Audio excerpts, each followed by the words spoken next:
Les comparto la pantalla. Ahora sí. Entonces, un poco retroalimentando el día de ayer. El día de ayer lo que habíamos estado viendo es el dimensionamiento de los conductores, ¿no? Los conductores en base inicialmente a la corriente de diseño, ¿no? La corriente de diseño del máximo circuito. Simplemente para retroalimentar tenemos que calcular la corriente máxima del arreglo, que es por 1.25, y finalmente tenemos la corriente de diseño. En base a esta corriente, lo que se hace es calcular en base al criterio de la ampacidad del conductor, es decir, que tendríamos que considerar, ¿sí?, la corriente máxima que hemos calculado anteriormente, que aquí está, y también necesitamos conocer el factor por temperatura y el factor por agrupamiento. Mencionábamos que tenemos que utilizar estas tablas que se los comparte o también las plantillas que también ya están en la plataforma, ¿no? Para que lo puedan descargar. Entonces, tras esto, hemos calculado la ampacidad del conductor y hemos calculado el porcentaje de caída de tensión, ¿sí? Entonces, hemos llegado a una conclusión en la que hemos mencionado que para la longitud que estamos dimensionando el conductor, cumple la sección del conductor, y así también podemos detallar la selección del conductor, ¿no? Es decir, un conductor para una cadena de 15 metros, inicialmente tienen que tener un conductor 1x4, rojo y negro. Ya estaríamos seleccionando el conductor. Mismo procedimiento para los conductores en corriente alterna. Pues para esto, ¿qué tenemos que conocer? Tenemos que conocer la corriente máxima del inversor. Recordemos que cuando hemos seleccionado el inversor, nosotros tenemos que recurrir precisamente a la ficha técnica de este inversor. Este es el modelo que hemos elegido.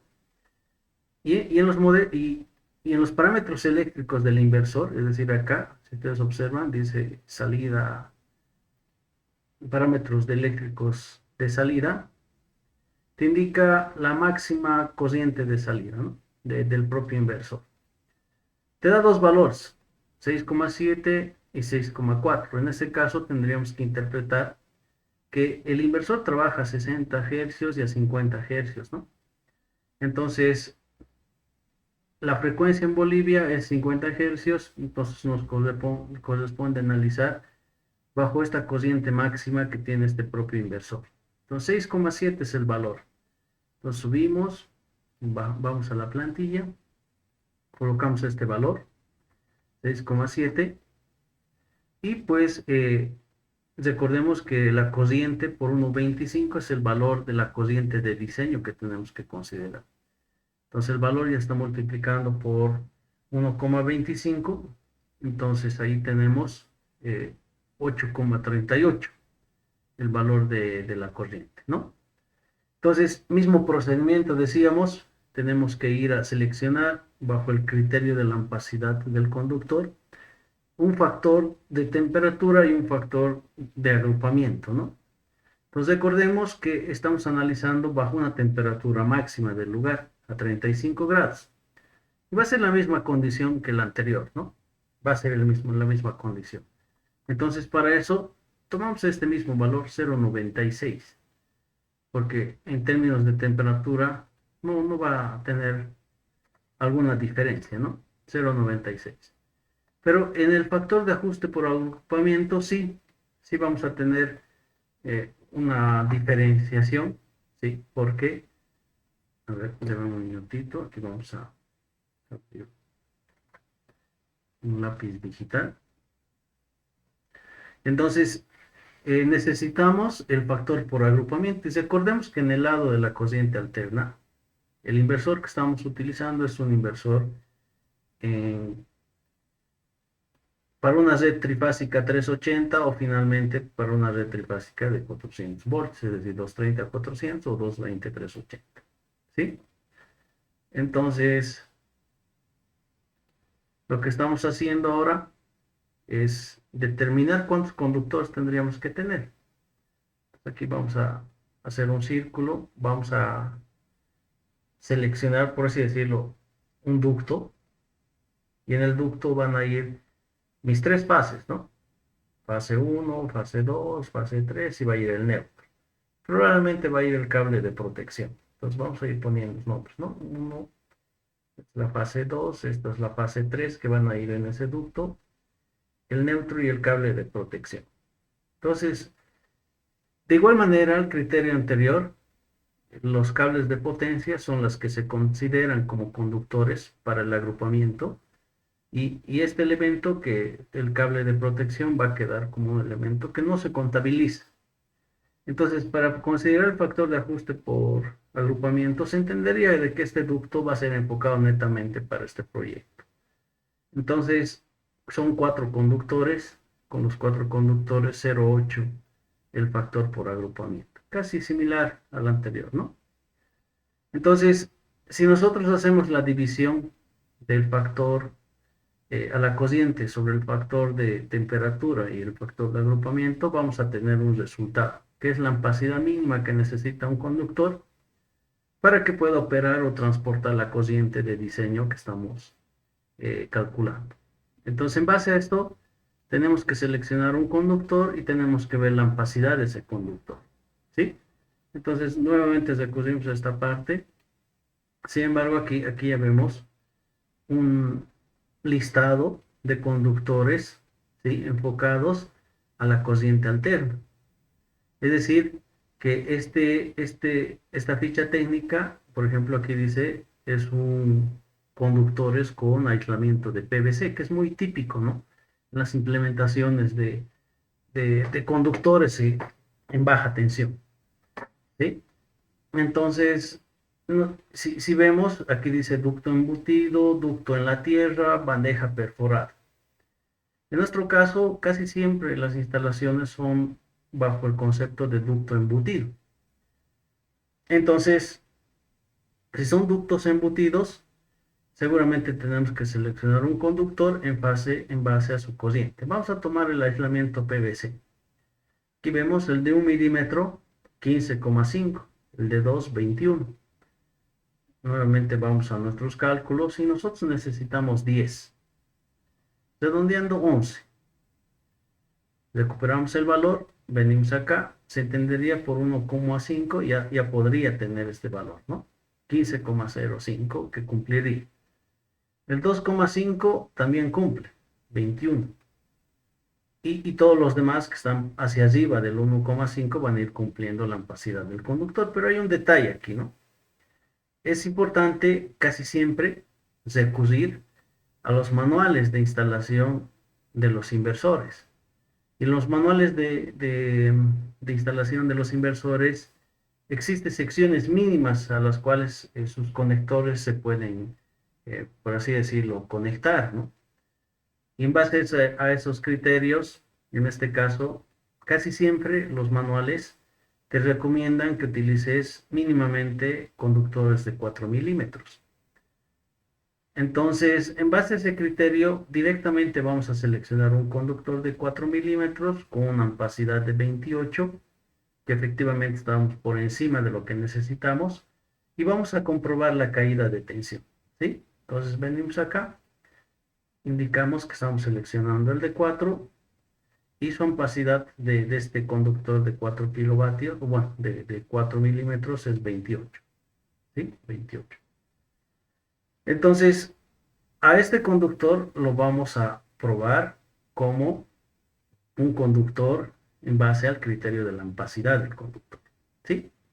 Entonces, la ampacidad del conductor aquí vemos que es un sistema trifásico. Les decía que había raíz de 3 cuando es un sistema trifásico. Y todos los otros valores tenemos que ir determinando. La longitud, seguramente has tenido que medir desde el inversor hacia el medidor, ¿no? De la resistividad, tenemos la corriente, hemos seleccionado el conductor y le tendríamos que asignar qué tensión estamos trabajando. En este caso 380, ¿no? Y con eso vemos que existe una caída de tensión efectivamente, que es 3,81 bajo esta distancia, pero en términos de porcentaje es 1%. Entonces estaríamos indicando que cumple, ¿sí? Que cumple el conductor. Imagínense si nosotros hubiésemos seleccionado otro, porque vemos que conductores menores a este sí pueden funcionar. Pero ¿en dónde radica la dificultad? Aquí vamos a ir visualizando. Aquí dice 21 y 2,5. Entonces 2,5 si yo pongo, observen que va subiendo la caída de tensión. Todavía uno de 2,5 puede funcionar, pero por cuestiones del manual, nosotros vamos a netamente considerar 4.000. ¿Sí? Entonces hasta ahí ya tenemos el conductor en el lado de la corriente continua y en el lado de la corriente alterna. Entonces yo voy a decir que necesito 30 metros de longitud de un conductor. Lo más práctico es que compres conductores 4 por 4 milímetros y con eso ya puedes hacer la instalación, ¿no? Entonces necesitamos las protecciones. Entonces en esta segunda pestaña rápidamente calculamos las protecciones, que no es complejo, ¿no? Entonces aquí observan, la selección del fusible está en base a la corriente máxima, ¿no? Que habíamos comentado que esto ya hemos calculado. A esa corriente máxima tenemos que multiplicar por 1,25. Entonces, ¿cuál es nuestra corriente máxima? Aquí por defecto está jalando ya el 18,5, pero si recordamos, venimos por aquí, nuestra corriente máxima es esta, ¿no? 18,24, ¿no? Pues ahí tenemos esa información. Pero de todos modos estamos jalando aquí, ¿no? 18,15. Número de paralelos 1 multiplicado por 1,25 es el valor ajustado, ¿sí? En este lado. Entonces significa que yo tendría que seleccionar un fusible mayor a este valor. ¿Cuál es el otro dato que yo necesito? La corriente máxima que recomienda la ficha técnica del módulo fotovoltaico. Voy a la ficha, busco la ficha técnica del módulo que he seleccionado, que es este. ¿Sí? Voy bajando, y aquí me dice esa información, ¿no? La corriente máxima que recomienda el módulo es de 25 amperios. ¿Sí? Entonces, en base a eso, vuelvo a la plantilla y acá le digo 25 amperios. Entonces, aquí ya tengo este valor, es 25, ¿sí? Y este valor es 22,69. Entonces, me dice que yo tengo que considerar un fusible. Este fusible tiene que ser mayor a la corriente que he calculado aquí y tiene que ser menor a la corriente máxima que recomienda el módulo fotovoltaico, que es 25. Entonces yo tendría que recurrir a un proveedor, ¿sí? Entonces si voy a un proveedor, por ejemplo, si ustedes hacen clic acá, les va a salir directamente un proveedor y este proveedor les va a brindar los fusibles que seguramente comercialmente existen y es un factor común, ¿no? Entonces ustedes pueden apreciar que aquí este modelo en específico tiene fusibles comerciales de 6 hasta 32 amperios, ¿no? Entonces, nosotros podríamos tomar el que comercialmente exista, ¿no? Entonces, venimos acá, por ejemplo, me dice menor o igual a este 25, entonces yo puedo tomar uno de 25, ¿no? Porque aquí comercialmente existe uno de 25. Entonces, ese sería el que voy a seleccionar y estaríamos cumpliendo. Entonces, ¿qué necesito? Dos fusibles de 25 amperios en este caso. ¿Qué protecciones más necesito?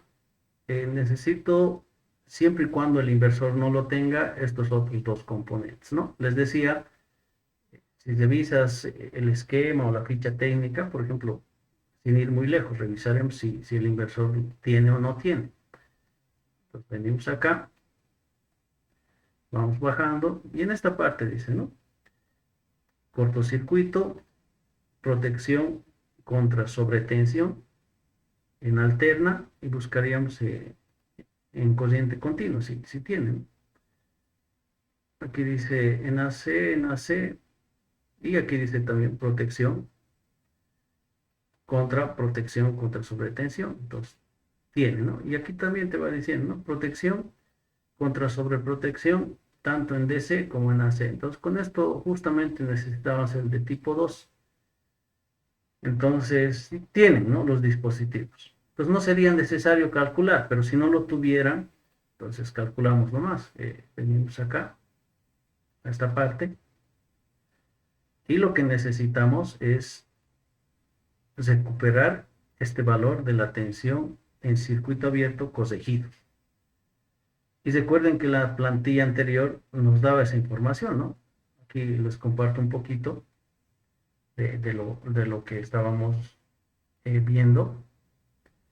Por ejemplo, cuando corregíamos las temperaturas llegábamos a algunos resultados. Y en los resultados, la máxima tensión es precisamente la tensión de circuito abierto. ¿Cuánto es su máxima tensión? Es 221,56. Entonces, yo pongo este valor, 221,56, que acá está, ¿no? Y tengo que buscar un dispositivo de protección de sobretensión que sea mayor a este valor de tensión. Pues nuevamente, si yo quisiera ver algunos fabricantes que dispositivos de sobretensión tienen, pues hacen clic en ese link que existe en la plantilla. Ustedes aquí ven de 2 polos, 3 polos, entonces en nuestro caso es 2 polos nomás. Revisamos 2 polos, algunas características y finalmente vemos el valor de tensión, ¿no? Por ejemplo, comercialmente existe de 500, 600 y 800. Nuestra tensión es 200, entonces suficiente con uno de 500. Entonces yo selecciono el de 500, que acá está, ¿no? Y le digo verdadero. Entonces estoy seleccionando un dispositivo de protección de sobretensión de 500 voltios, ¿no? Ahora, para seleccionar el seccionador, necesito conocer cuál es la corriente nominal del dispositivo comercial del fusible. Y aquí hemos puesto, ¿no? El fusible es de 25. Entonces, necesito un seccionador que sea mayor a esa corriente. Entonces, inicialmente mi dato base es 25 y tendría que buscar un seccionador que tenga máximo mayor a 25. Pues nuevamente vengo acá, hago clic aquí, nos lanza las protecciones. Ahí ustedes pueden apreciar que existen diferentes dispositivos, ¿no? Entonces vamos a seleccionar este, un elemento de seccionamiento, y voy verificando sus valores eléctricos. Por ejemplo, aquí manejan corrientes de 13, 20, nuestro fusible es de 25. Entonces este no podría dar, entonces tendríamos que seleccionar comercialmente el de 40. Entonces inserto acá, le digo que ya no va a ser 32, va a ser 40. Y el seccionador que estaría seleccionando es el de 40, ¿no? 40 amperios. Listo, y ya tengo las protecciones en el lado de corriente alterna. Bueno, en el lado de la corriente continua ya tengo su conductor. Simplemente me faltan las protecciones en el lado de la corriente alterna. Entonces voy bajando.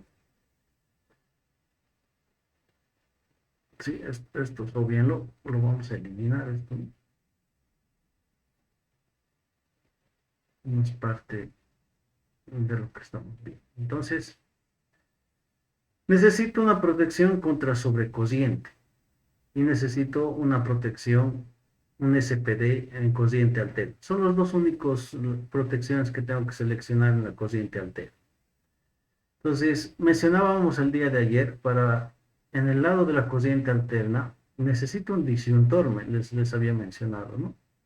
Pero antes necesito conocer la corriente de diseño y la ampacidad del conductor que hemos seleccionado anteriormente.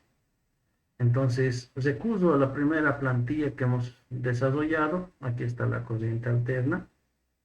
Y en la corriente alterna, aquí ustedes aprecian que la corriente de diseño es 838.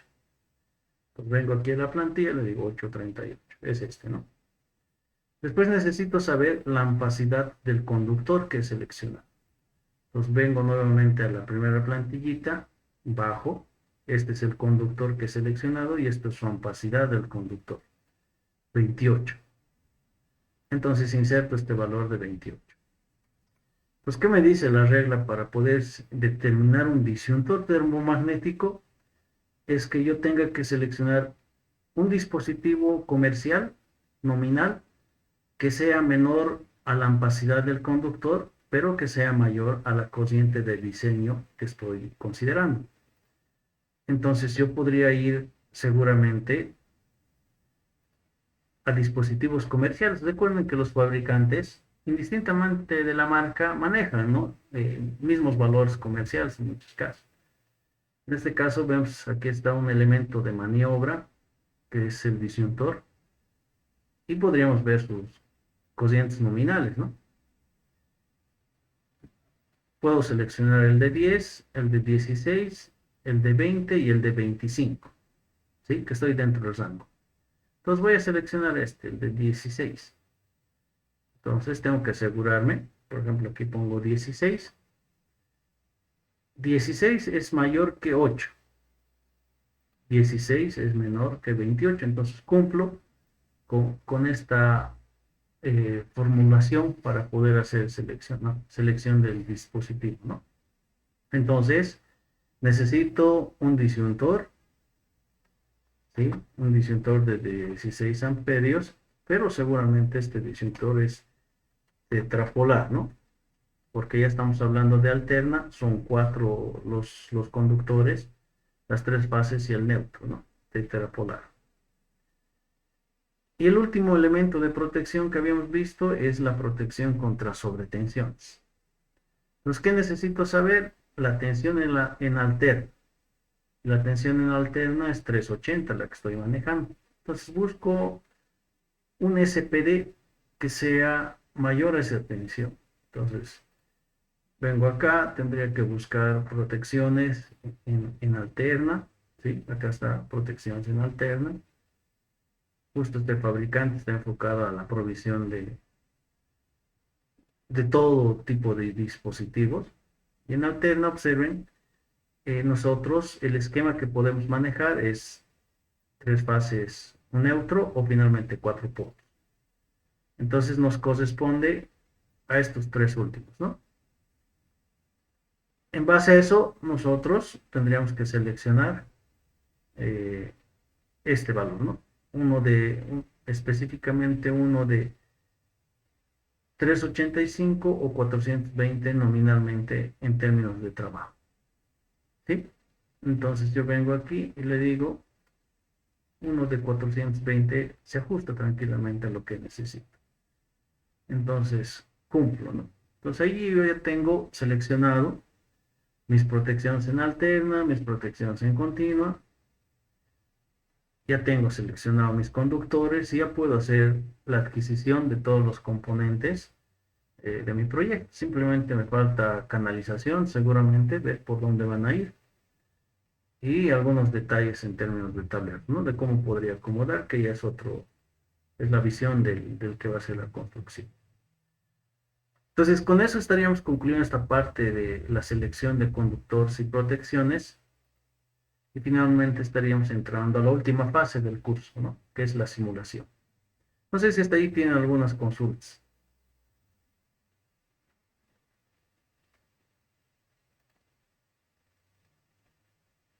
Hoy hemos llegado pocos nomás ya al curso, ¿no? Pero seguramente he visto que están revisando los videos. Pero bueno, entonces, si no hay más consultas o no hay consultas, vamos a ir dando paso a la última parte del curso. Esto lo vamos a cerrar. Vamos a abrir una presentación que se enfoca a una herramienta de diseño. Rápidamente vamos a hablar de la simulación, vamos a hacer un ejemplo y tras que hagamos el ejemplo, vamos a pasar a los dos últimos puntos que es las resoluciones administrativas, ¿no? Que enfocan a este tipo de proyectos. Entonces, a ver, acá, esto lo cerramos de momento, no nos requiere emoción. Abrimos esta presentación y con eso estaríamos dando primero las nociones básicas. Ahora, ¿por qué se utiliza una herramienta de diseño especializada? Y ese es el propósito, responder a esa consulta, ¿no? ¿Por qué yo tendría que utilizar una herramienta especializada? Porque de alguna manera, a ver, esto lo vamos a hacer, ¿no? Porque de alguna manera te da precisión en términos de las magnitudes de producción de energía que puedas obtener, ¿sí? Entonces, en esta última parte, lo que se quiere mostrar es una comparación de todo lo que hemos visto hasta ahora versus la herramienta de diseño y cuál es la distancia que podría haber en la metodología uno versus esta segunda metodología que ya integra todo lo que hemos realizado, ¿sí? Entonces, PVSys específicamente es una herramienta que nos permite desarrollar simulaciones. Estas simulaciones están enfocadas a conectadas a la red, sistemas aislados y sistemas de bombeo, ¿sí? Como primera parte, cuando tú inicias PVSys, tienes un dashboard como este, en la cual puedes recuperar algunos temas. Por ejemplo, aquí se va juntando todos los diseños o todas las corridas que vayas a realizar, los proyectos recientes. En esta otra parte tienes toda la documentación de apoyo, tutoriales, información que necesites consultar y específicamente revisarlo, ¿no? Por la primera fuente que es PVSys. Y después tienes el espacio de trabajo, ¿no? Ahora, el curso se enfoca conectados a la red y tendríamos que hacer clic en este punto. Tras que hagas clic, el primer entorno va a ser este, ¿no? Un entorno donde te dice qué es el proyecto, qué nombre tiene ese proyecto. Y tú, tras que llenes esta información, finalmente te va a habilitar las variantes, es decir, que tú vas a poder hacer la configuración del diseño tal cual como lo hemos realizado, ¿no? Al inicio. Entonces, llenas la información, efectivamente en esta primera parte tienes que poner un nombre, tienes que insertar el lugar, en base al lugar seleccionar la base de datos mediante el cual vas a hacer la simulación y tras que tengas esta primera información, tú insertas guardar, tras que guardes te aparece, se te habilita esta segunda opción que es la variante. Entonces las variantes te pide varios puntos que puedas desarrollar. Como las dos primeras opciones inicialmente son requisitos para que los demás puedan ir habilitándose. Por ejemplo, aquí tú pones la orientación y pones la configuración de tu sistema fotovoltaico con la selección de los módulos y el inversor que seguramente ya lo tienes presente y se empiezan a habilitar todas estas otras opciones. Simplemente haces clic a orientación. Aquí en la orientación te pide la inclinación a la que está el módulo y el azimut en la que puede estar precisamente este módulo, ¿no? O el grupo de módulos. Tú insertas OK, si ya tienes la información, entonces insertas OK, se te habilita esta segunda opción, donde ya empiezas a configurar el sistema. Recuerden, para configurar el sistema necesitas seleccionar el módulo, necesitas seleccionar el inversor y distribuir la cantidad de módulos que has determinado.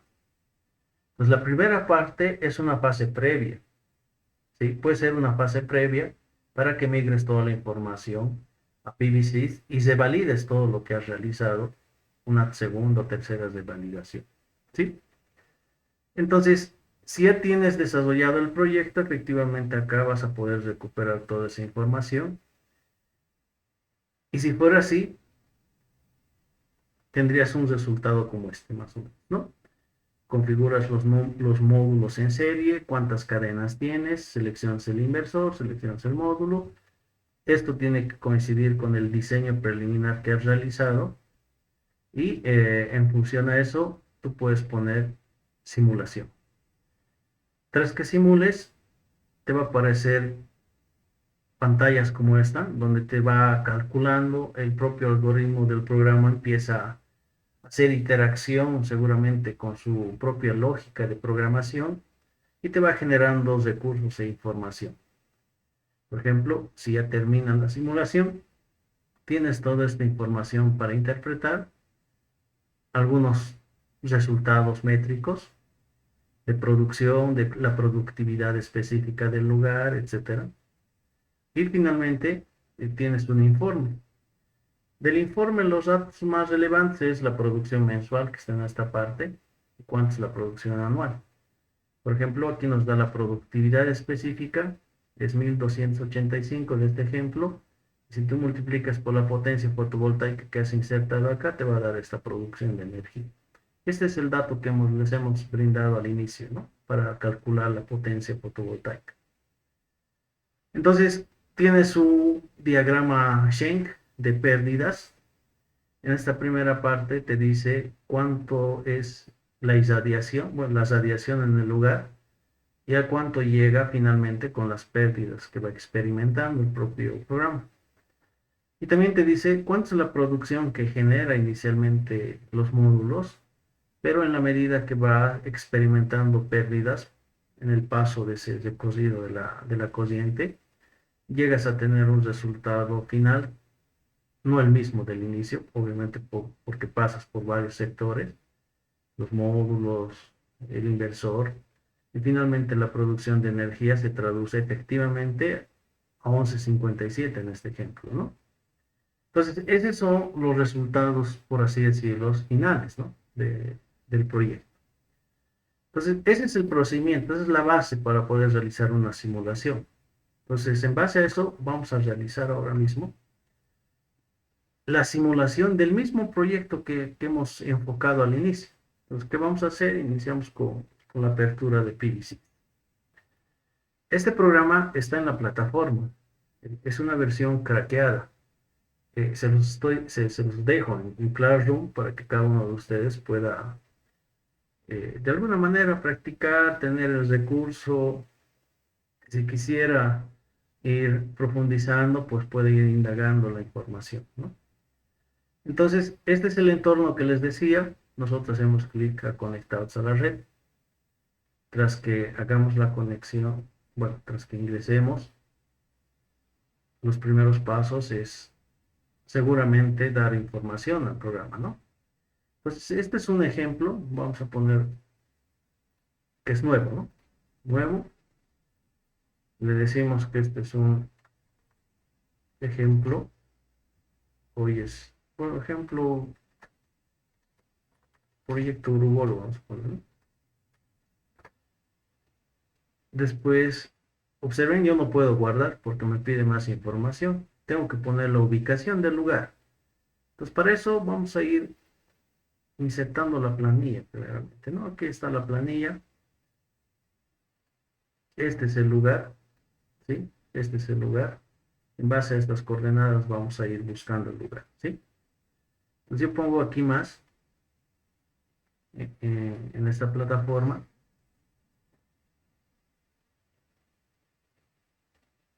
Tras que inserto el más, me da una plataforma similar a Google Maps, ¿no? Donde puedo redirigir el lugar y asignar un punto en específico. Entonces, voy copiando las coordenadas de aquí. Hago este valor, inserto, tal cual como se hace en Google, ¿no? Vengo aquí, copio este nuevo valor y busco el lugar. Entonces, ahorita me dice que no encuentra porque estamos cometiendo el error de poner el punto por la coma y creería que ahí ya va a funcionar todo, ¿no? Entonces, observen, selecciona el lugar y especifica en qué lugar estoy analizando y efectivamente este es el Uruguay, ¿no? El lugar donde hemos analizado el proyecto. Entonces yo acepto el lugar porque considero que este es el lugar donde estamos analizando. Entonces pongo acepto. Y aquí te dice, o te da la opción de que tú consideres los datos meteorológicos de alguno de estos proveedores. Por ejemplo, para este sector me dice, tenemos datos de este proveedor, Meteonom, de NASA, de PBGIS, o finalmente es Enzel, que precisamente hemos utilizado su plataforma de estos para hacer la primera cocina. Entonces, simplemente para variar el ejercicio, vamos a utilizar datos meteorológicos de la NASA. ¿Sí? Entonces le digo a importar y le digo aceptar. Acepto todo lo que me está mencionando. Y aquí me dice, ¿quieres mensuales o por día? Nos interesan los mensuales porque queremos deducir mensualmente y tener los datos anuales. Entonces, algo aquí importante, por ejemplo, te dice, la fuente de datos está de 1983 al 2005. ¿Sí? Al ser una versión, es la versión 7, creo, ¿no? Actualmente PVC está en la versión 8. Y si tú, estas herramientas son de pago.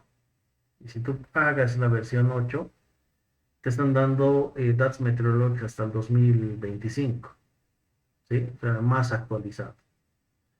Pero bueno, en este caso, este es un pirata y de alguna manera tendríamos que trabajar, ¿no? Con lo que tienen, pero es suficiente. Miren, desde 1983 hasta el 2005 nos va interactuando con esa base de datos.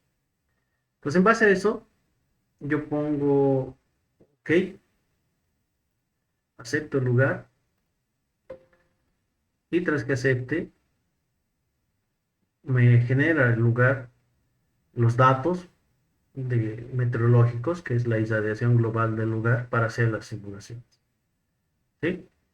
Esto es importante. Entonces aguardamos un momento mientras va cargando toda esta información.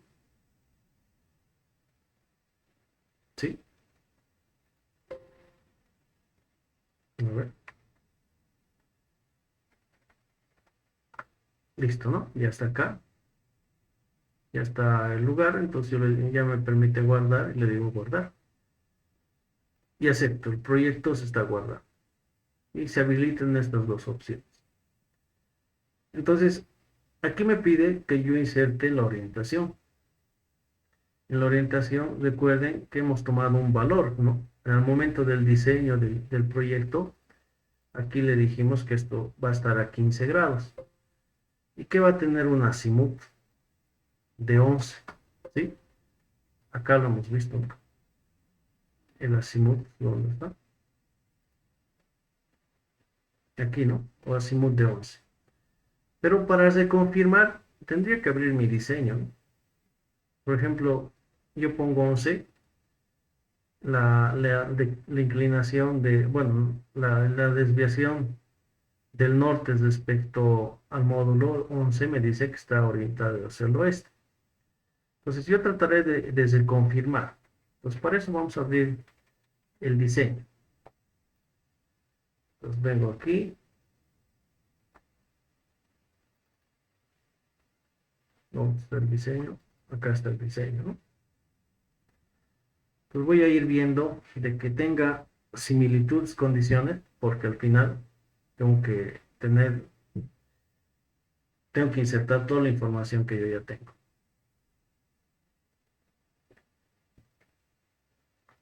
¿Sí? Mientras va cargando,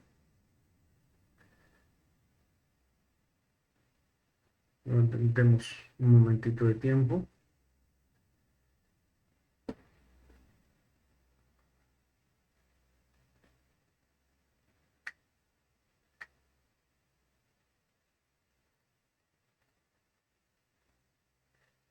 Entonces que cargue, tenemos que confirmar que ese es el lugar, ¿no? De la CIMU, porque ya tenemos un preavanzado todo nuestro proyecto, ¿no? Por los primeros pasos que hemos realizado. Pasar de estos primeros pasos a PVC es mucho más sencillo, ¿no? Cuando ya tienes información. Entonces, si yo lo pongo vista de planta a el verde es el norte. Y observen, el azimut está hacia el lado este, ¿no? Que es este lado. Entonces, si yo veo esto, el norte está aquí y este está al oeste. Entonces, en teoría, este tiene que ser negativo, ¿no? Para PVC. Y ahí sí está, ¿no? La orientación hacia el este. Simplemente para reconfirmar, tú tienes que poner el ángulo de inclinación a la que estás diseñando, ¿no? Pones OK y ya está verdecito esta parte. Entonces, ¿qué corresponde ahora? Lo que corresponde es distribuir los módulos fotovoltaicos. Entonces, yo vengo acá, vamos a recordar el ejercicio que hemos realizado en el dimensionamiento.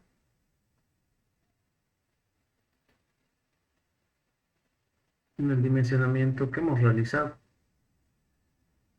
Lo que hemos realizado es ya la distribución de módulos, ¿no? Hemos, por algunos criterios, mencionado de que nuestros módulos iban a estar configurados dos en serie, ¿sí? De 5 módulos y van a ser dos grupos, ¿no? Entonces, necesariamente tengo que considerar aquí el arreglo y lo otro tengo que considerar qué módulos y qué inversor estamos utilizando. Entonces, en términos de módulos, estamos viendo estos módulos, ¿no? Hemos seleccionado inicialmente este módulo de 480. Este módulo de 480, ¿no? Aquí está el módulo, este es de 480 y estos son sus valores eléctricos. Después hemos seleccionado el inversor de 4 kilovatios. Entonces lo mismo tenemos que hacer aquí. Venimos a la plataforma, ponemos el modelo Jinko Solar y aquí buscamos el módulo fotovoltaico. El módulo fotovoltaico que hemos considerado es de 480. Entonces venimos por aquí, más aquí, más aquí. 480. Por ejemplo, aquí me da un modelo, ¿no? 480. Y después yo tengo que seleccionar un inversor que sea trifásico del modelo DEI. Porque el inversor que he seleccionado es un DEI, efectivamente, ¿no? Vengo acá, este es el modelo, esta es la marca DEI y es uno de 4 trifásico. Entonces tendría que venir aquí, buscar el modelo trifásico, ¿no? Que creería que es este modelo trifásico. ¿Sí? Entonces, ya tenemos el módulo y ya tenemos el inversor. Ahora, aquí tienes que tener un detalle, ¿no?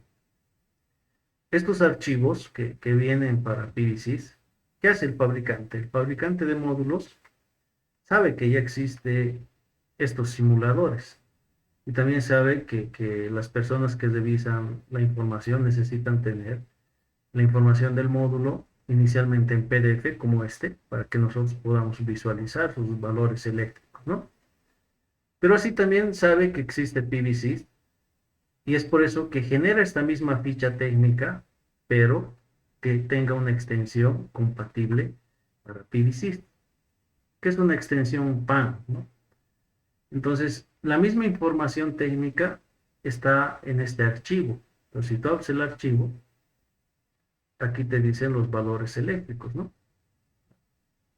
Los valores en STC a 25 grados, cuál es su corriente de cortocircuito, su corriente de circuito abierto, y te da el tamaño, los parámetros del modelo, algunos otros detalles que le sirve a PVC para hacer esta simulación, ¿sí?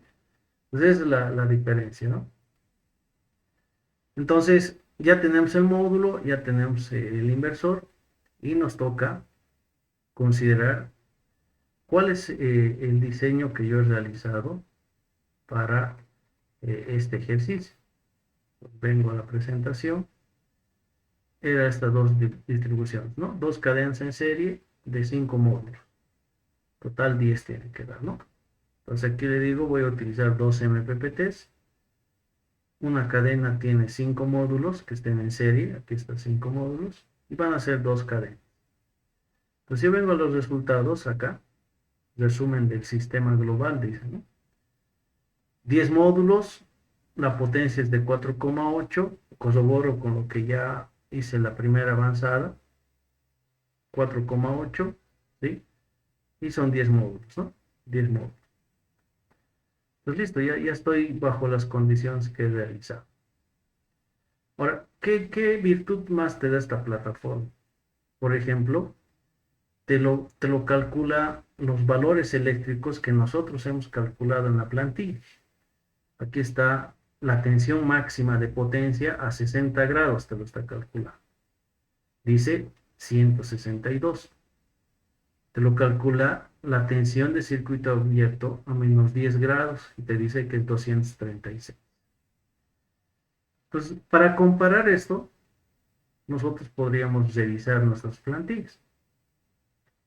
Entonces, si yo quisiera revisar esta plantilla y validar si efectivamente lo que yo he calculado es igual que PVC, les diría que sí, ¿sí? La metodología que tiene es lo mismo que PVC, pero a ver, lo vamos a tratar de ver de esta manera. Por ejemplo, tengo que confirmar de que el módulo que está aquí tiene los mismos valores eléctricos, ¿sí? Y si no lo tuviese, vamos a hacer algunos ajustes y nos vamos a acomodar al módulo. Por ejemplo, aquí ustedes observen, este módulo tiene un BMP y un VOC, ¿sí? Aquí es de 3538 y aquí 4271, ¿no? Que prácticamente he copiado de la ficha técnica, ¿no? 3835 y 4271. Entonces, se entendería, si es el mismo modelo este, tendría que tener el mismo valor. Y veremos. Aquí está la tensión, por ejemplo, de circuito abierto, dice 43. Y la tensión BMP, aquí dice 3606. Y si yo comparo con los valores que tiene este inversor, es otro. Entonces significaría que estamos en otro modelo de inversor, ¿sí? Entonces, para que sea equitativo la comparación, yo podría modificar en mi plantilla, voy a tomar estos valores para ver si efectivamente llego a los mismos resultados, ¿sí? Eso es importante de conocer, ¿no?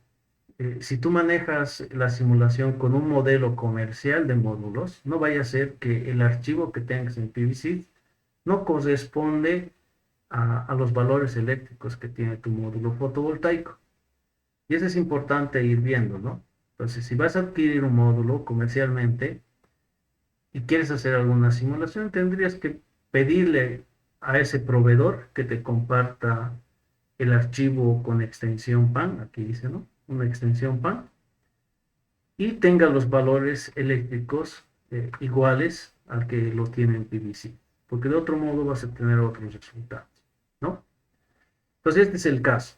Bueno, lo realizamos así por cuestiones didácticos, porque si ustedes observan, al final este módulo fotovoltaico es de 480. Nosotros trabajamos con 480, pero vemos que los valores eléctricos no cumplen, ¿no? Pues para que sea equitativo, como más fácil es alterar los valores en la plantilla, aquí voy a poner el mismo valor que me dice en el programa, ¿no? Y el VOC, bueno, aquí el BMP es 3606 y el VOC es 43,6, ¿no? Listo. Entonces yo voy a revisar los valores eléctricos, ¿sí? Entonces cierro esto, me tendría que dar estos valores, ¿no? Siempre y cuando analice a 60 y a menos 10. Pero nosotros, ¿para cuánto hemos analizado? Hemos analizado para los valores máximos y mínimos del lugar. Y resulta que el VOC depende de la temperatura de la celda máxima. Por ejemplo, aquí dice 68 y para este hemos considerado ese valor, ¿no? El valor de 68. Entonces aquí a 60 grados me dice 162. O menos 10 grados, perdón, me dice 236. Entonces, ¿qué tendríamos que hacer? Por ejemplo, miren, aquí hemos calculado a 10 grados. Yo lo pongo menos 10 grados para alterar. El valor es 237. Y a menos 10 grados, PVC me dice que es 236. La diferencia es 1. Ahora corroboraré el, la tensión máxima de potencia. Entonces yo bajo acá. La temperatura que he considerado para hacer este cálculo es 68, porque así son las condiciones del lugar, ¿no? Pero aquí en PVC te pone valores por defecto, que tendrías que de alguna manera modificar. Pero para cuestiones de comparación de valores, yo lo voy a poner 60 grados aquí, ¿no? Mire, la tensión de máxima potencia es 162. Y aquí es 162. Entonces, ahí podemos entender que efectivamente, si no tienes PVCs o no tienes la formación o el entrenamiento de las horas que se necesita para aprender este programa, tranquilamente podrías desarrollar con los recursos que se les ha compartido, ¿no? Que en términos de precisión son los mismos, ¿sí? Entonces, tras esa primera interacción con este proyecto, entonces creo que ya no vamos a necesitar nada de aquí. Lo guardamos y listo. Pues tras esa primera comparación, yo pongo OK, se me habilitan otros detalles, pero ya podría ser una simulación. Voy a hacer una primera simulación. Espero. Sí, sí, adelante, adelante.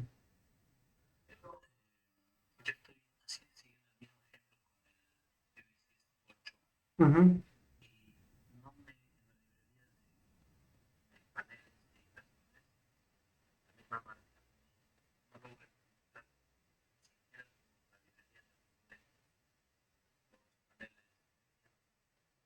Sí,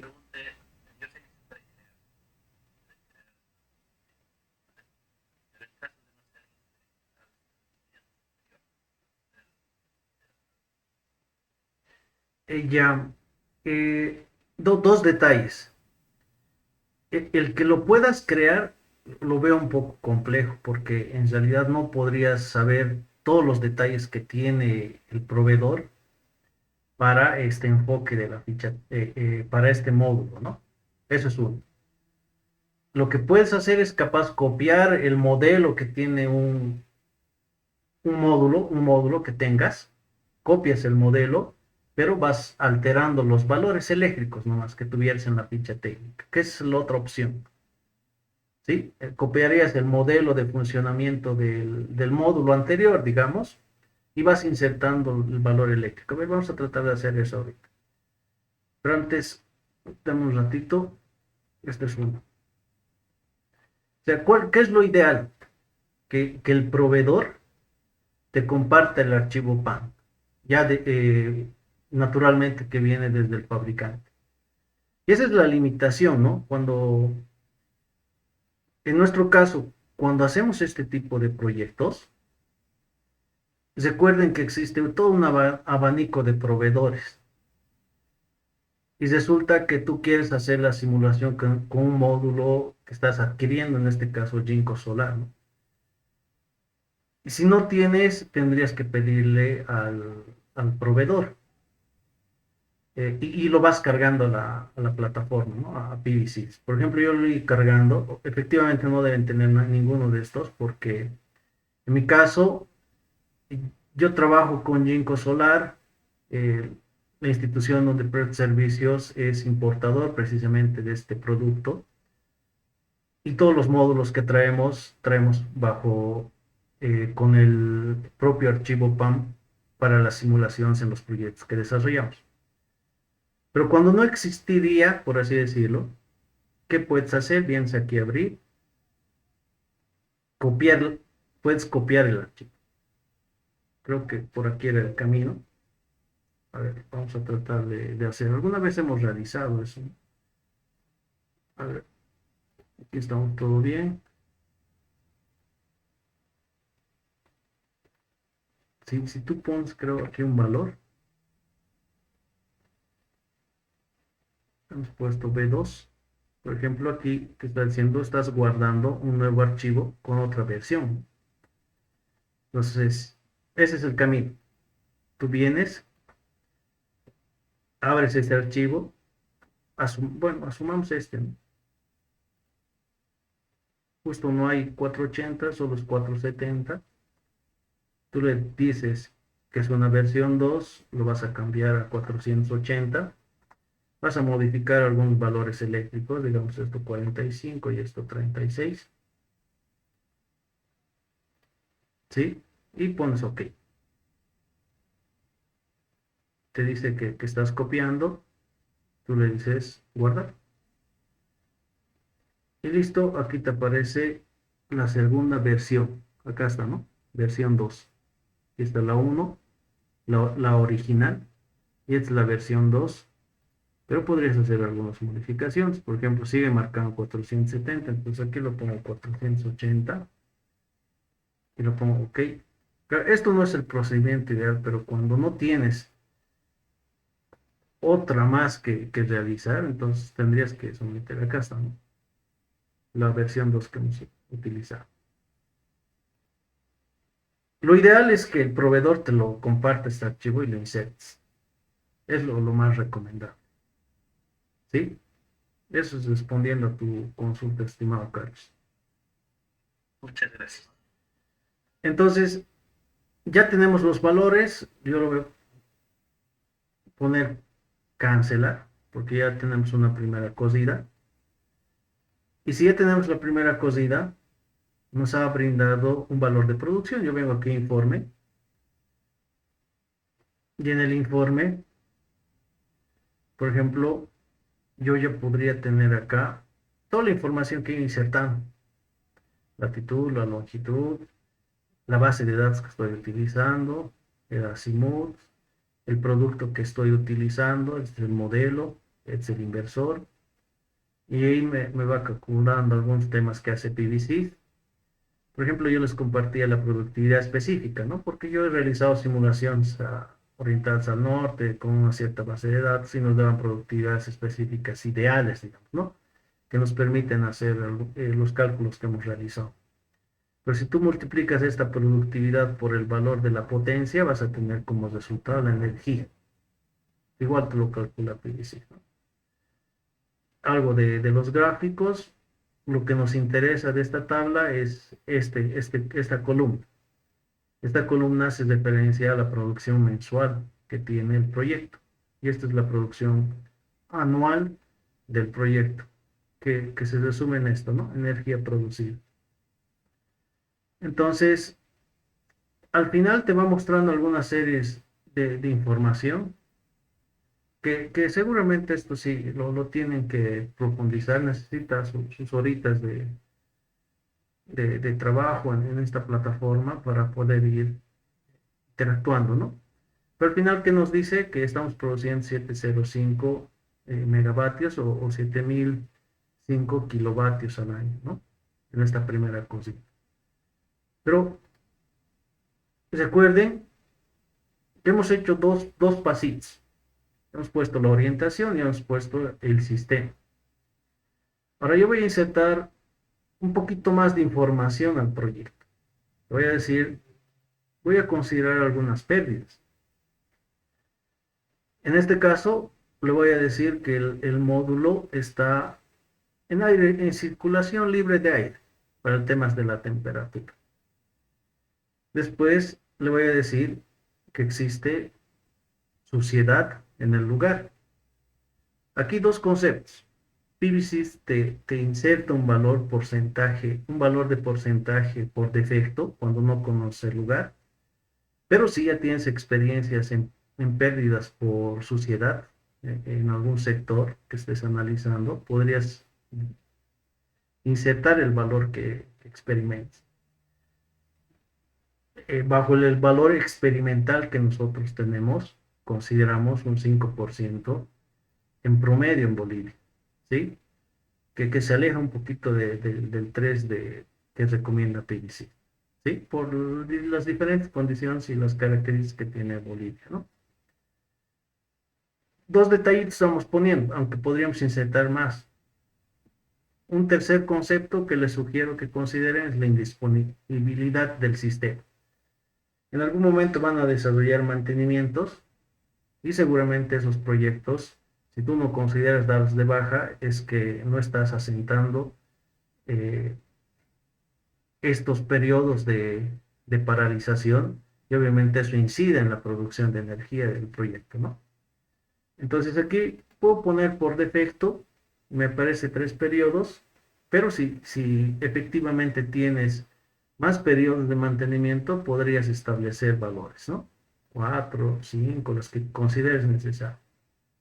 Entonces, vamos a poner por defecto que es 3, ¿sí? Entonces hemos nutrido con 3 conceptos y ejecutamos la simulación. Entonces veamos cómo varía, ¿sí? Cómo varía. Entonces tú desarrollas la simulación, lo vamos a guardar, le vamos a decir que es una segunda cosida, lo guardo como nuevo y acepto. ¿Qué sucede? Lo cierro, por ejemplo aquí ya me crea la primera versión de la primera cosida y la segunda versión. A efectos de hacer comparación, ¿no? Si veo el 1, los resultados rápidos están acá. La producción del sistema me dice que va a producir 7059 kilovatios en ese lugar. Pero recuerden que hemos insertado 3 variables, 3 conceptos adicionales en la herramienta de simulación. Ahora me dice que va a producir menos, porque estoy dando un poquito más de precisión, ¿sí? Entonces vamos a hacer una tercera cosida. O sea, les muestro esto con el propósito de que efectivamente necesitas horas de, de profundidad en esta herramienta y algunos tengan parámetros particulares que se van ajustando, ¿no? Por ejemplo, las pérdidas, yo le puedo decir que, por ejemplo, le puedo dar algunos valores eléctricos de la ficha técnica. Voy a ir a la ficha técnica. Por ejemplo, hay 2 conceptos interesantes. Este módulo me dice que siempre va a producir positivamente, es decir, que su variación de los valores eléctricos siempre es positiva, incluso te da valores eléctricos más el 3%. Entonces, bajo ese primer concepto, yo le puedo decir en esta parte, precisamente me habla de ese concepto de la calidad del módulo, y le digo que el porcentaje va a ser 0 casi siempre, ¿no? Que me lo considere 0. Después me dice otro concepto de la degradación inducida por luz.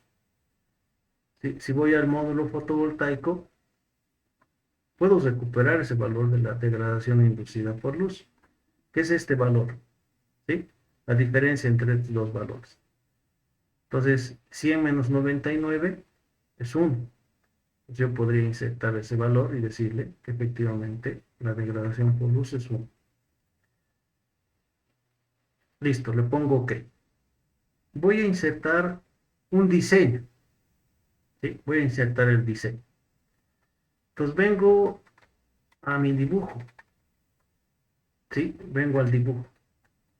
Por ejemplo, PVSys tiene su propia herramienta de diseño. Vienen aquí a sombreados, a construcción en perspectiva, y ustedes podrían dibujar. Tienen las mismas herramientas para hacer dibujo en 3D, insertar los módulos, asociar al diseño que hemos realizado y simular. Sin embargo, estas herramientas que tienen por aquí no son intuitivas, no es muy digerible para poder realizar. Entonces, por eso que les sugería que utilicen estas herramientas con el propósito de que sea un poquito más fácil, porque tú puedes migrar de aquí a PVSys o AutoCAD y listo. Tienes planos, tienes un recurso para hacer simulación de sombras. Yo le digo a este archivo, exportar un modelo 3D y guardo en el lugar que quisiera guardar, ¿no? Entonces pongo, digamos, en guardar ahí. Tras que guardes, te va a aparecer lo siguiente. Te aparece Entonces,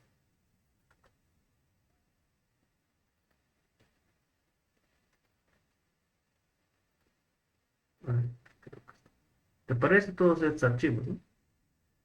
Pero el que sí nos interesa es este 3ds, que prácticamente es un archivo, obviamente no lo lee ninguna plataforma más que PVCs. Entonces yo voy a recurrir a este archivo, ¿no? Que genera. Entonces vengo acá, le digo archivo, importar, voy a importar eso. Este es el 3ds, le digo abrir, le digo que considere el módulo Jinko como módulo fotovoltaico y le pongo OK. Y ahí me aparece ya el diseño, ¿sí? Con el azimut, lo voy a borrar esto y lo voy a borrar este otro. Pues ahí está, ¿no? Con la distribución, las distancias que hemos insertado, etcétera, ¿no? Ahí puedo ver el mismo modelamiento que hemos realizado, pero al esquema de PVCs, ¿no? Entonces, por la importación que se ocurre, hay que eliminar estos cuadraditos que existen en esta parte. Tras que lo elimines, ya tienes trabajado al modelo, ¿no? Entonces yo pongo cerrar la escena, actualizo los parámetros de orientación y genero una tabla. Me lo va calculando todas las sombras próximas en el lugar. Y si quieres saber dónde hay sombras, vienes aquí al gráfico. Y aquí puedes apreciar que la trayectoria del sol, tanto en invierno, ¿sí? Probablemente estamos por aquí ahorita, y es en verano, ¿no? Entonces, todos los sectores que están afectados ahorita, esta parte, a las 6 de la mañana más o menos, en invierno vamos a tener un poco de sombras en el lado este. En el lado oeste vamos a estar viendo, ¿no? No tenemos sombras. Entonces, el mayor periodo de producción es al mediodía, y al mediodía no tenemos nada, ¿sí? Entonces yo cierro esto y le pongo OK. Entonces puedo hacer una tercera simulación con estos dos detalles y ver qué sucede, ¿no? Estoy dando más recursos, más insumos a la herramienta. En la medida que esto puedas dar precisión, seguramente vas a tener más certidumbre del proyecto, ¿no? Le pongo guardar, lo voy a guardar como una cosida 3 y le digo guardar como web, ¿no?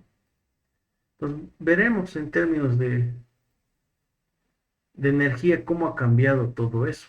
Miren, la producción del sistema de esta corrida es 6.588. La productividad específica es 1.372. Ahora vayamos a la simulación 2. En la simulación 2 éramos un poco más optimistas. 6704 y la productividad obviamente era un poquito más, 1.397. Pero en la primera que no hemos insertado nada, solo hemos puesto orientación y distribución, éramos más optimistas, ¿no? en el tema de la producción. Ahora, yo puedo seguir teniendo más cosidas en la medida que tenga mayor información. Por ejemplo, puedo hacer la distribución de las cadenas, ¿sí? Voy a establecer y voy a asignar las cadenas. Por ejemplo, voy a decir, es una cadena, esta es otra cadena, ¿no? Porque tengo dos MPPTs.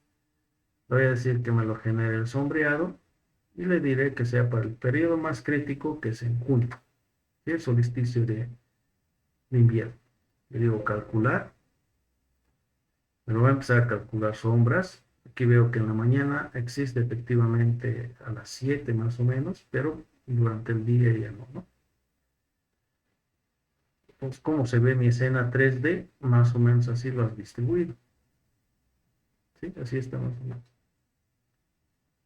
el lugar. Entonces, ponemos OK, simulamos, y ese es un cuarto detalle, ¿no? Que les sugeriría que realicen cuando, si deciden profundizar con este tipo de proyectos.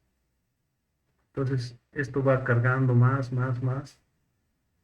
Y veremos esto que es lo, digamos, lo ultimito que estamos realizando. Guardar, y este va a ser el 4. Guardar como nuevo. Y listo, ¿no?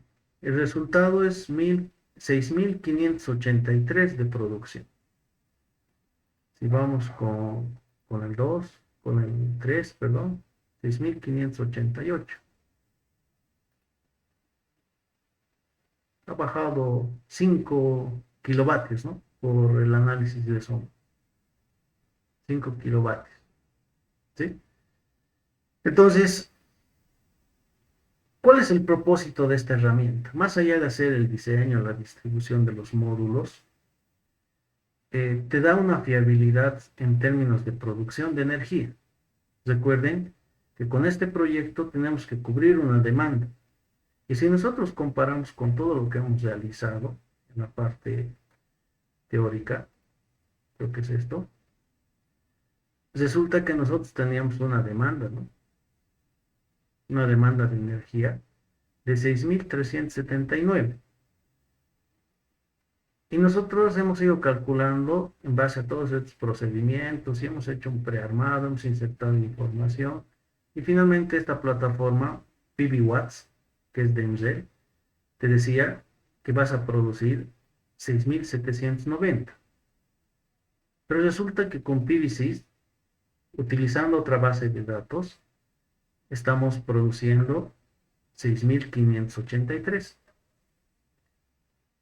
Efectivamente, entre PBWatts y en este caso PVSys con su base de datos NASA, existe una diferencia más o menos de 100, 150 kilovatios, ¿no?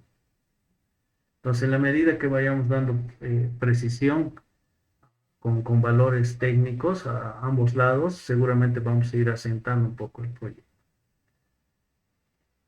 Para terminar esta etapa, la sugerencia casi siempre es que inicies por algo, ¿sí? Por algún procedimiento. Y casualmente nosotros iniciamos de esta manera, ¿no? Los análisis de los proyectos iniciamos de esta manera. Pasamos a estas fases, tras que tengamos todo listo en esta primera etapa de selección, etcétera, nos pasamos directamente a PVSys, porque se entendería que simplemente es hacer lo mismo, pero ya insertándolo toda la conceptualización del proyecto, este programa, con el propósito de no tener desviaciones de tiempo. Aseguramos por los dos lados y finalmente este es el resultado, por así decirlo, fiable que vamos a ir teniendo en la medida que demos mayor precisión. ¿Sí? Entonces, eso es lo que les quería compartir en esta parte. O ese es el camino que también tendrían que tomar en caso de que quieran profundizar este tipo de proyectos. ¿Sí? Entonces, ahorita estamos 9:19, vamos a generar una pausa y vamos a entrar a la última parte de la presentación del marco normativo con la resolución 379 y la resolución 380 sobre la compensación de energía. ¿Sí? Nos damos 10 minutitos de descanso, por favor, y tras eso retomamos la sesión, por favor.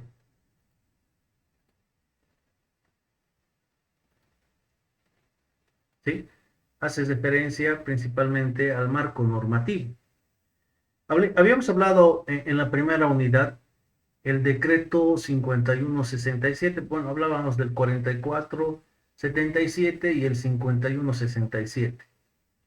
Efectivamente, los decretos son las directrices que van enmarcando seguramente una aplicación ya en Bolivia y pues las resoluciones administrativas son las aplicaciones técnicas que existen y van regulando precisamente ese mismo decreto.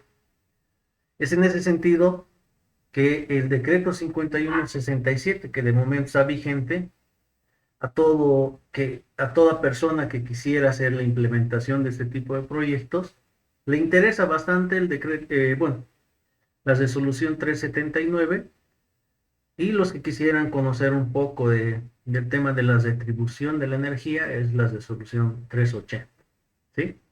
Entonces la 379 aborda algunos temas que son interesantes, que van compartiendo, por así decir, las atribuciones que tienen incluso las distribuidoras, ¿no? Pero más que todo nos interesa conocer los requisitos técnicos para presentar proyectos ante las distribuidoras, ¿sí? Entonces, ¿cuál es el propósito de esta resolución?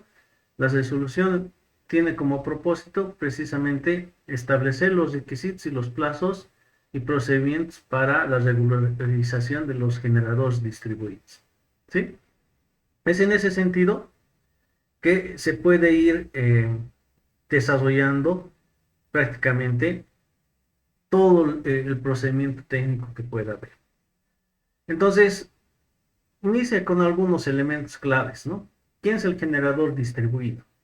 El generador distribuido es prácticamente ese consumidor regulado que quiere desarrollar un sistema de generación distribuida o que quiere ser parte ya, pasarse al concepto de los generadores distribuidos.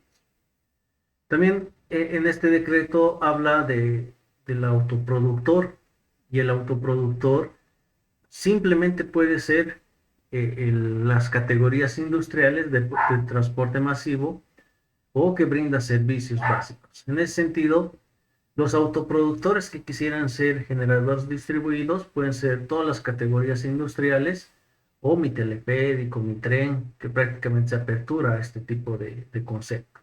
Actualmente no existe de momento ningún autoproductor, a pesar que el marco regulatorio ya es del 2024. A la fecha no se tiene experiencia en Bolivia de este primer concepto, ¿no? Autoproductor con generación distribuida. Finalmente, existe otro concepto que es el consumidor regulado solicitante. El consumidor regulado precisamente es la persona natural o jurídica que quiere ser un generador distribuido, ¿sí? Pues en base a estos conceptos tendríamos que ir verificando explícitamente lo que viene ya más adelante. Entonces esta resolución es bien amplia. Se los he dejado en Classroom para que puedan profundizar con mayor precisión capaz el segmento que les interesa conocer. Sin embargo, en el capítulo 2 indica que existe información de acceso para el generador distribuido. Las empresas, perdón, las distribuidoras tienen un listado de todas las empresas registradas y habilitadas en esa distribuidora.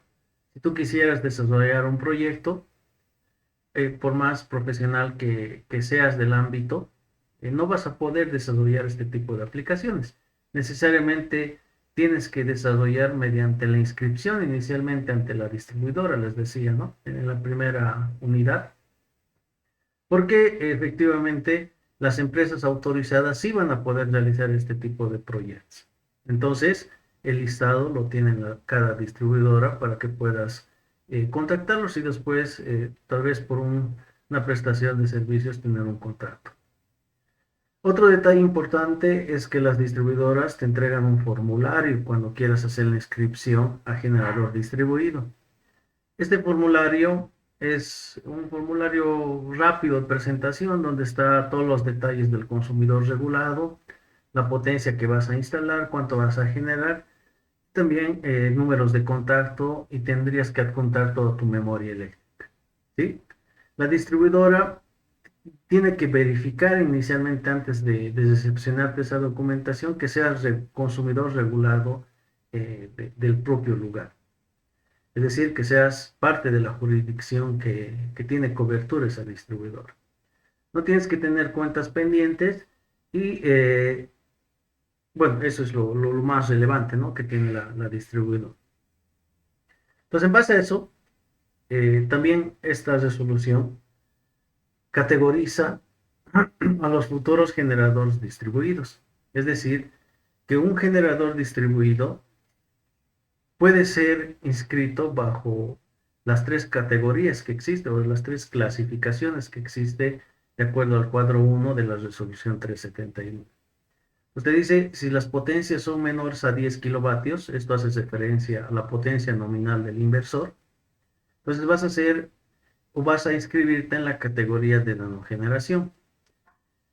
Si tu potencia es mayor a 10 y menor a 50, vas a ser un generador distribuido de microgeneración, y si es mayor a 50, de mini generación, independientemente de las categorías a la que estés inscrito, ¿no?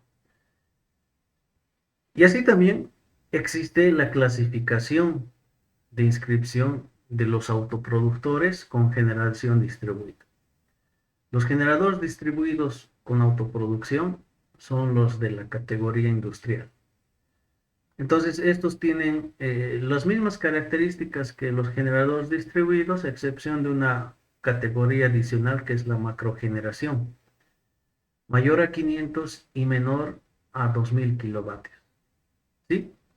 Entonces, esta misma resolución, les decía, en el artículo 5 de esta resolución, indica cuál es la potencia que tendría que considerar el consumidor regulado.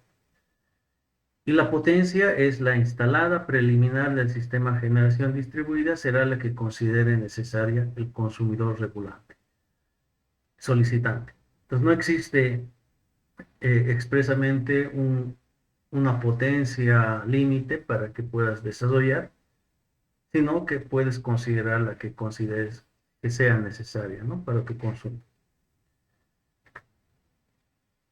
En esta resolución habla de los requisitos generales. Por ejemplo, para ser un generador distribuido o un autoproductor con generación distribuida, tienes que presentar algunos requisitos que son irreversibles, por así decirlo.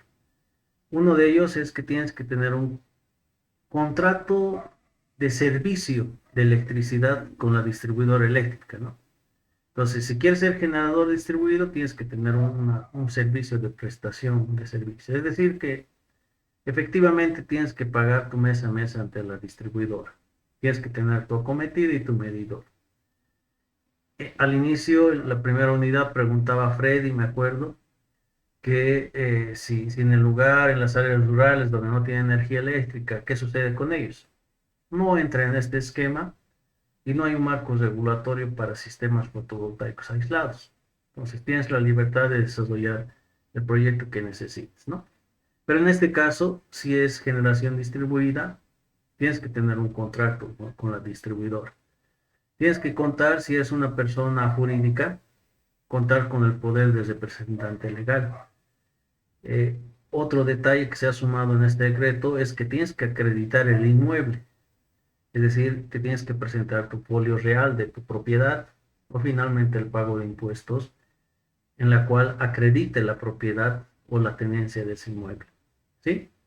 Y después, algo fundamental es que no debes registrar deudas por suministro de electricidad.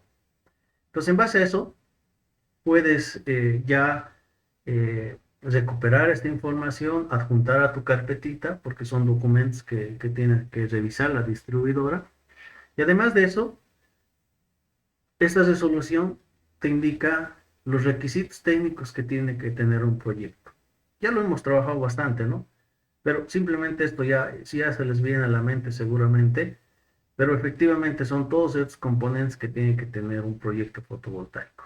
Si vamos repasando, hemos visto que la fuente son los paneles solares. El punto 12, específicamente la resolución te dice que es un elemento de protección en cociente continuo. El punto 11 te dice que es un elemento de maniobra y seccionamiento para la generación distribuida en el lado de la corriente continua. Después te dice que el punto 15 hace referencia específicamente al inversor, ¿no?, a cargo de la conversión de corriente continua a corriente alterna. Finalmente, este inversor tiene que tener el 2, el 3, el 5, el 6, el 7 y el 8. El 2, elemento de interrupción, lo justificas con la ficha técnica. El 3, que es una protección de sub y sobretensión, lo justificas con la ficha técnica, y hasta el punto 8, ¿no? Punto 8, que es el registro de la generación incorporada en el inversor. Después, tu proyecto tiene que tener un medidor de generación, el punto 13. Así también tiene que tener un supresor de sobrevoltajes transitorios atmosféricos o de maniobra, te dice, ¿no? Tiene que tener el punto 1, que es un elemento de maniobra en corriente alterna. Esto lo hemos seleccionado todos estos componentes, ¿no? Finalmente te dice, tiene que tener un sistema de inyección cero, que es el punto 16, y lo que corresponde a la acometida, efectivamente todas las acometidas tienen su elemento de interrupción, aguas arriba de tu medidor, y precisamente el medidor de lectura tiene que ser un medidor bidireccional, ¿sí? Entonces, ese es uno de los requisitos técnicos que se necesita para este tipo de proyectos. Vamos a seguir cambiando. Entonces, tras eso, también existe la posibilidad de tener un contenido mínimo del proyecto. O sea, más allá de presentar la documentación inicial que piden en términos de propiedad de acreditación del inmueble, un contrato de suministro, que no tengas deudas, tu proyecto tiene que cumplir los componentes que hemos mencionado anteriormente. Además de eso, tienes que presentar el contenido mínimo del proyecto de generación distribuida. ¿Qué significa? Que tienes dos posibilidades. Uno, con la inyección a la red, es decir, que todos los excedentes se pueden ir a la red, se contabiliza el balance neto y al finalmente tienes, en muchos casos, puedes no pagar energía. Y existen otros proyectos donde capaz la superficie no es la que podían haber tenido idealmente, ¿no? Sin inyección significa que todo es autoconsumo, no tienes excedentes y no te sirve de nada considerarlo como un proyecto con inyección, porque no vas a inyectar energía a la distribuidora y todo lo estás consumiendo. Pues indistintamente de esos dos, necesitas una memoria del proyecto que tiene que estar con este contenido mínimo. ¿Qué significa? Tienes que tener el proyecto del diseño, un diagrama unifilar, un esquema de conexionado, tienes que describir la potencia, la energía que estás generando, el promedio mensual, el consumo promedio, cuánta energía vas a inyectar, un cuadro de cargas y todo lo que corresponde a este primer punto A. Descripción técnica de los equipos, tienes que tener la ubicación georreferenciada del lugar, un cronograma referencial de cómo vas a ejecutar ese proyecto, cuánta vida útil es tu proyecto, presentar una memoria de energía mensual, un cronograma de mantenimiento, eh, analizar el cortocircuitos, ajustes de protección, este tema es bien crítico, ¿sí? Es Dick Silent para los que sean eléctricos. Y después dice datos del consumo del consumidor regulado, un certificado de inscripción, un contrato si corresponde leasing y así también para los que no van a inyectar no es necesario que cuentes con un flujo, ¿no? Dice, no es necesario eh, evitar el flujo de potencia eléctrica hacia la red de distribución. Y también para el tema de sin inyección no necesitas un medidor bidireccional, ¿no? Porque no vas a inyectar excedentes de energía. Entonces, tras que tengas toda esa información, cumplas el tema técnico, cumplas el tema de la propiedad, cumplas esta memoria, el procedimiento para inscribir, ¿sí?, a este generador distribuido viene de la siguiente manera. Tras que presentes el primer formulario que te entrega la distribuidora y adjuntes toda tu información técnica, presentes a la distribuidora recepciona tu documento y en 10 días te da una respuesta si toda la documentación cumple o no cumple. Si no cumpliría, nuevamente te dice que de alguna manera complementes o mejores los puntos observados. Pero si cumpliría, te dice que ya está autorizado el inicio de tu proyecto, entonces tú inmediatamente, mediante la empresa instaladora, tienes que comunicar, ¿sí? Mediante una nota, tienes que comunicar quién es la empresa instaladora, a la distribuidora eléctrica. Y también tienes que indicarles que estás iniciando los trabajos. Tras que concluyes la instalación, el paso 3 es solicitar una inspección a la distribuidora eléctrica. La distribuidora eléctrica específicamente va a ir con su diagramita y los 16 puntos que hemos visto. Cumple, no cumple, cumple, no cumple. Además de ver el sistema fotovoltaico, va a ver las condiciones eléctricas de tu edificación. En muchos casos hay tableros muy antiguos, su tapa se está cayendo, lleno de telarañas en las acometidas, ¿no? Más allá que tu proyecto fotovoltaico esté nuevo y esté impecable, ¿no? Entonces, puede surgir observaciones por esos dos lados. Entonces, si existen observaciones, efectivamente te va a decir que cosijas esas observaciones y nuevamente solicites la inspección.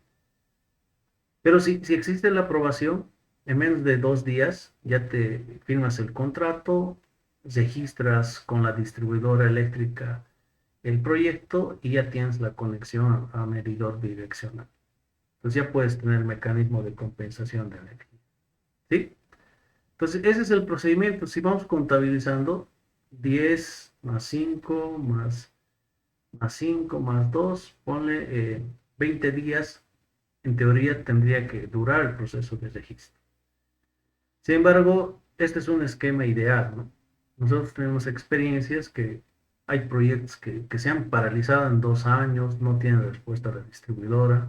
Es muy complejo el tema técnico y pues se queda ahí, ¿no?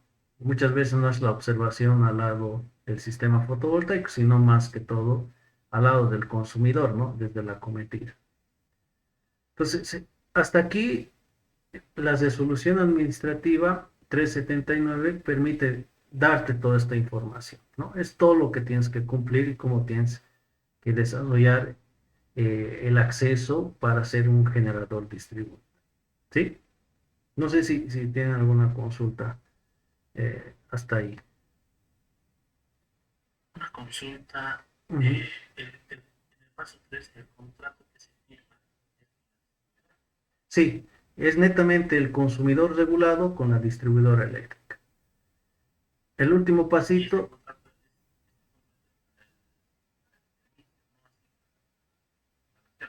Sí, no, es para el servicio.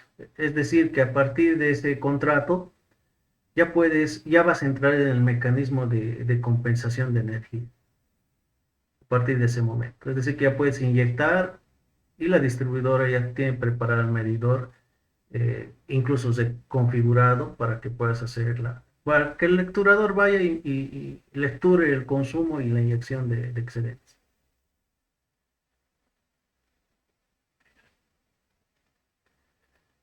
Bien, esa es la resolución 379 de manera comprimida, ¿no? Efectivamente es un poco más amplio en algunos otros temas que de momento creería que no nos interesa mucho abordar.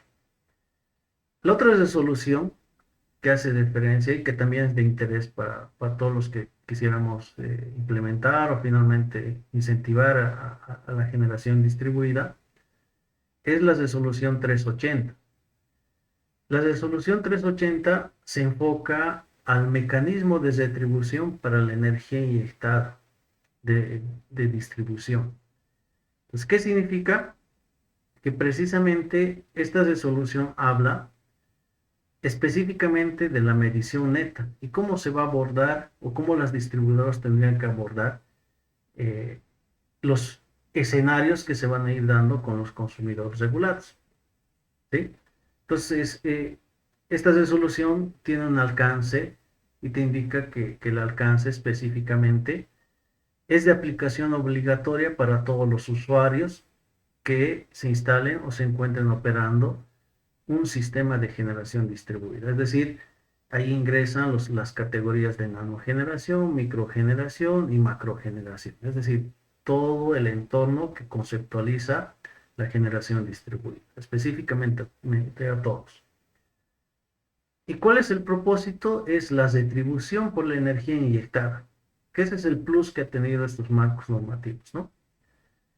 ¿Qué significa? Que los excedentes de energía inyectados se compensen con créditos mensuales y se descuentan de la energía consumida en los meses de inyección, en los meses futuros, aplicando el concepto de la medición neta para determinar el importe por energía. ¿Sí? Entonces, ¿qué significa? Generas energía, En muchos casos lo puedes consumir, como veíamos en la unidad 1, y en otros casos van a ser como excedente de energía. Se hace el balance neto o la medición neta administrativamente, y si todavía tienes energía, se considera que es un crédito mensual. Efectivamente, ese crédito mensual no es monetario, ¿no? No es físico, sino es un crédito digital que ahí lo vas teniendo y que se van a ir compensando en la medida que lo vayas consumiendo, ¿no? Y si no tienes excedentes, excelente, pues seguramente tu proyecto está enfocado a un balance neto, ¿sí? Entonces, ¿qué escenarios vamos a tener? Este es un primer escenario, y este primer escenario hace referencia a que ese consumidor regulado tiene un proyecto de generación distribuida en su domicilio, pero este proyecto solo cubre un parcial de todo lo que demanda este consumidor. Seguramente no tiene una superficie o en términos de capacidad de inversión ha sido limitado y no hace que cubre toda su demanda. Entonces, si tienes este escenario donde el proyecto fotovoltaico no cubre toda tu demanda, sino un parcial, el mecanismo de retribución por la energía va a ser de la siguiente manera. Entonces se considera que la energía que has consumido va a restar a la energía que has inyectado, pero a pesar que estás restando, todavía sigue siendo mayor a cero, es decir, que vas a seguir pagando por la energía que estás consumiendo, porque el sistema no cubre toda tu demanda. Entonces la distribuidora, ¿qué va a hacer? Va a calcular el importe que tienes que pagar por esa energía. Es decir, que va a tomar el lecturador, ha tenido que ir y has registrado cuánto consumes. También has registrado cuánto inyectas, pero eso lo va a restar al consumido.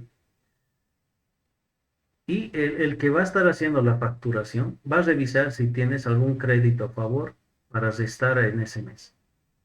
Y el resultado de esta resta lo va a multiplicar por la categoría de la estructura tarifaria a la que estás inscrito. Pues ese es el valor de la energía que vas a ir pagando, ¿sí? Este es un primer escenario, les decía, donde no produces más de lo que necesitas.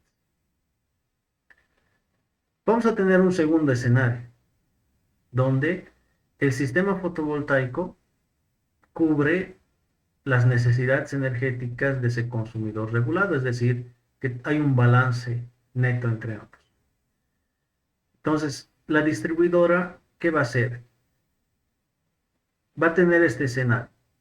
La energía consumida menos la energía inyectada te da un resultado cero, ¿sí? Es un escenario que sí puedes llegar a considerar y precisamente esta resolución te dice, ¿no? Entonces, si se registra cero, que es un balance neto, cero, entonces el importe que vas a pagar por la energía es cero. O sea, no hay energía que tengas que pagar. Sin embargo, eso no te queda exento de pagar los otros detalles. Por ejemplo, existe cargos mínimos, cargos fijos, de acuerdo a la estructura tarifaria, que corresponden específicamente a la categoría de consumo del mes de facturación.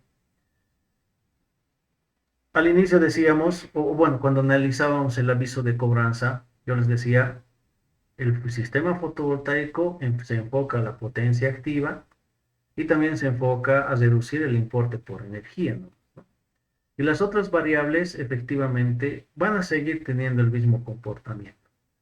Si tenías penalización por potencia pico o fuera de punta, vas a seguir teniendo ese comportamiento porque el sistema fotovoltaico no mitiga esas características de funcionamiento, ¿sí? Entonces simplemente el importe por energía va a ser cero. Sin embargo, también existe un tercer escenario. Y el tercer escenario es cuando efectivamente tu sistema fotovoltaico produce más de lo que necesitas. Si produces más de lo que necesitas, la distribuidora va a tener el siguiente concepto.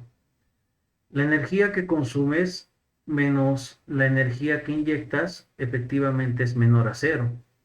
Entonces, cubres tu demanda, no corresponde a un importe por energía. Por eso el valor es cero, no vas a pagar por ningún consumo de energía. Sin embargo, nuevamente se considera el cargo mínimo, el cargo fijo, de acuerdo a la estructura correspondiente de la categoría de consumo del mes de facturación. Es decir, las pérdidas que vas teniendo por el transformador, pérdidas por hierro, etcétera, se van a seguir manteniendo. La única diferencia es que el excedente que tienes todavía de energía, ¿sí? La diferencia entre la cantidad de energía consumida y la cantidad de energía inyectada se registrará como energía no compensada mensual. En pocas palabras, es un crédito a favor que tienes y que lo puedes utilizar cuando crezca tu consumo, ¿sí? Si efectivamente tienes crecimiento de cargas, vas a poder utilizar esa energía no inyectada, ¿sí? Y esa energía no inyectada tiene un tratamiento, ¿sí? Antes de poder ver ese tratamiento, les decía, el importe total de consumo, ¿sí? De acuerdo a la estructura tarifaria, o aquí dice la norma para la aplicación de tarifas de distribución, el importe total por el consumo considera varias variables, ¿no? Cargo mínimo, cargo por potencia punta, cargo por exceso de punta, de acuerdo a la categoría. Entonces, estos valores que existen adicionales a la energía que consumes, te van a seguir cobrando, ¿sí? Te van a seguir cobrando. Sin embargo, les decía que la energía no compensada mensual tiene un tiempo de almacenamiento. Tú puedes almacenar esa energía como excedente, que efectivamente lo tienes a favor, 24 meses. Tras la conclusión del mes 24, se setea el valor y efectivamente la distribuidora te va a indicar o te va a agradecer seguramente por el aporte que has tenido por tus excedentes de energía y no los has utilizado. Pues, sin embargo, esto te da un criterio bien interesante porque al final no vas a sobredimensionar un proyecto sabiendo que no lo vas a consumir esa energía como excedente y es un dinero que de alguna manera estás regalando hacia la distribuidora. Entonces, probablemente los proyectos normalmente se dan con una tasa de crecimiento del tema del consumo de la energía, pero que no superen esa tasa de crecimiento, porque al final, si no lo consumes, la energía que vas a tener como crédito a favor va a pasar a tener un valor cero, ¿sí? Entonces, se pueden acumular por 24 meses. Entonces, de eso nos habla esta resolución, ¿sí? Esta resolución 380 y pues permite de alguna manera eh, alinear a todos los conceptos de la aplicación del net metering, ¿no? Que es el balance neto para la inyección de energía, ¿sí? Entonces, con eso estaríamos concluyendo el día de hoy esta capacitación. Hemos desarrollado por unos 5 días y pues hemos tratado de estar dentro de lo que se ofrecía bajo el contenido analítico, ¿no?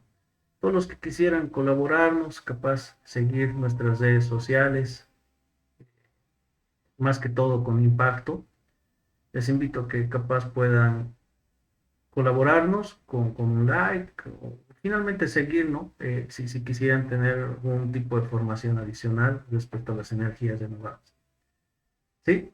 Entonces, con eso me voy a despedir el día de hoy, agradecidos con la participación de cada uno de ustedes en mi rol de docente, pues me hubiese podido gustar un poquito más capaz compartir alguna información adicional. Sin embargo, eh, algunos recursos que les hemos dejado en la plataforma, existe un manual de dimensionamiento que casualmente está enfocado desde el inicio hasta el final de lo que hemos visto hoy. Este manual lo hemos desarrollado con la corporación alemana y pues es la misma información que hemos podido compartir en este curso, ¿no? Entonces ahí lo tienen, puede ser un material de referencia y también un material con mucho recurso técnico para que lo puedan aprovechar. ¿Sí? Entonces, muchas gracias, les agradezco mucho la confianza con Impacto. Hasta otra oportunidad. Muy buenas noches a todos. Gracias, buenas noches. Hasta luego, muchas gracias.